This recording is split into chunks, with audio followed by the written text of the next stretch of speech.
Hello বন্ধুরা, আজ আমি এমন একজন ব্যক্তির কথা বলতে চলেছি যে কখনো মরতে চাননি।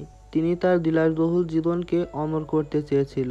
সে এমন একজন মানুষ ছিলেন যে সে তার জীবনকে দীর্ঘতম করার জন্য তার বাসাতে কয়েক ডজন ডাক্তার সবসময় রেডি রাখতেন।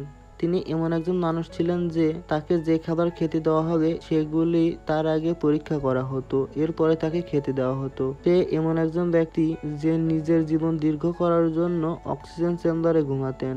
এই মানুষটিকে চেনে না এমন মানুষ খুব কমই আছে, যার গানের গলা ও ব্রেক ডান্সের জন্য পুরো পৃথিবী এখনো তাকে মনে রেখেছে। হ্যাঁ, সে আর কেউ নন, বিশ্ববিখ্যাত ব্রেক ডান্সার মাইকেল জ্যাকসন। কি এমন ঘটেছিল মাত্র 50 বছর বয়সেই তার মৃত্যু ঘটে গেল, যে কিনা 150 বছর বাঁচতে চেয়েছিল? এমন কি কারণ যে মুখে মাস্ক না পরে সে বাইরে বেরোতেন না? আর কেনই বা সবসময় হ্যান্ড গ্লাভস পরে থাকতেন?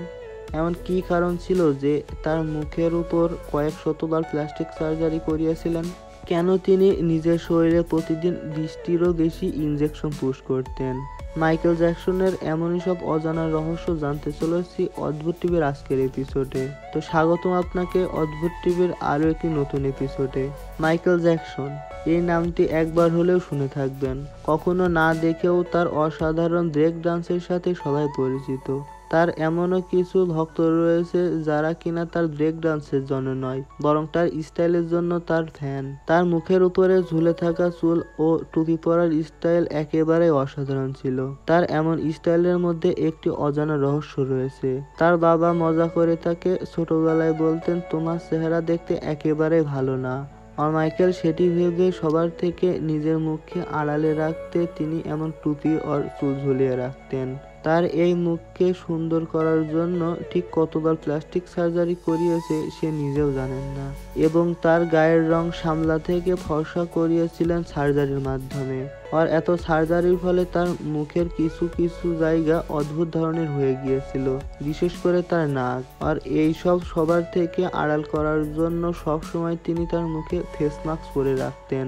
আর এটা জেনে অবাক হবেন যে তিনি তার জীবনকে এতটাই ভালোবাসতেন যে তিনি কখনো মরতে চাননি। মাইকেল তার জীবনকে 150 বছরের বেশি বাঁচিয়ে রাখতে চেয়েছিল, যার কারণে তিনি সবসময় তার বাড়িতে কয়েক ডজন ডাক্তার রাখতেন। আর তারা প্রতিদিন মাইকেল জ্যাকসনকে চেক আপ করতেন। আর তিনি যে খাবার বা পানি পান করবে সেটিকে আগে পরীক্ষা করা হতো, এরপরে তাকে খেতে দেওয়া হতো।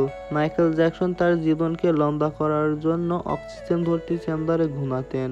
এখন প্রশ্ন হলো, কি এমন কারণ মাত্র 50 বছর বয়সে তার মৃত্যু হলো? সবাই এটি যেন অবাক হবেন যে সে যখন মারা যায় তার বডিকে খুব ভালোভাবে চেক আপ করা হয়, এবং পোস্টমর্টম রিপোর্ট অনুযায়ী তার মৃত্যু মাত্র 50 বছরেই হয়।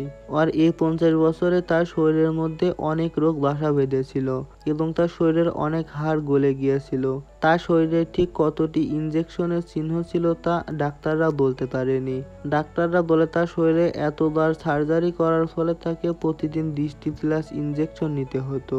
আর এই ব্যথা থেকে মুক্তি পাওয়ার জন্য প্রচুর পরিমাণে পেন কিলার খেতে হতো। আর তার মৃত্যু এই পেন কিলারের ওভারডোজের ফলে হয়েছে। তাহলে এখন সবার মনে একটি প্রশ্ন, যে এতগুলো ডাক্তার তার বাড়িতে সবসময় থাকার পরেও সে কিভাবে পেন কিলারের ওভারডোজ নিল? এর কারণে তার সবচাইতে ক্লোজ ডক্টর কনরাড মুরিয়ার উপরে গাফিলতির কেস করা হয়, এবং এটা প্রমাণ হয় যে তার গাফিলতির ফলে বিশ্ববিখ্যাত ব্রেক ডান্সারের মৃত্যু হয়েছে। তার 4 বছরের জেল হয়। এভাবেই সমাপ্ত হয় বিশ্ববিখ্যাত ব্রেক ডান্সারের জীবন কাহিনী।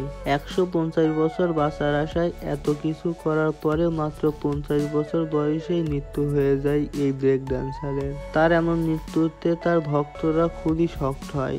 আপনিও কি মাইকেল জ্যাকসনের একজন ভক্ত? কমেন্ট করে জানাতে ভুলবেন না। ভিডিওটি ভালো লাগলে শেয়ার করতে পারেন, এবং আপনি যদি এমনই সব রহস্য, রোমাঞ্চ ও আনকমন ভিডিওকে পছন্দ করেন তাহলে অদ্ভুত টিভি চ্যানেলটি এখনই সাবস্ক্রাইব করুন এবং পাশে থাকা বেল আইকনটি প্রেস করে অল করে দিন। তো দেখা হচ্ছে আগামী এপিসোডে, ততক্ষণ পর্যন্ত ভালো থাকুন। আল্লাহ হাফেজ।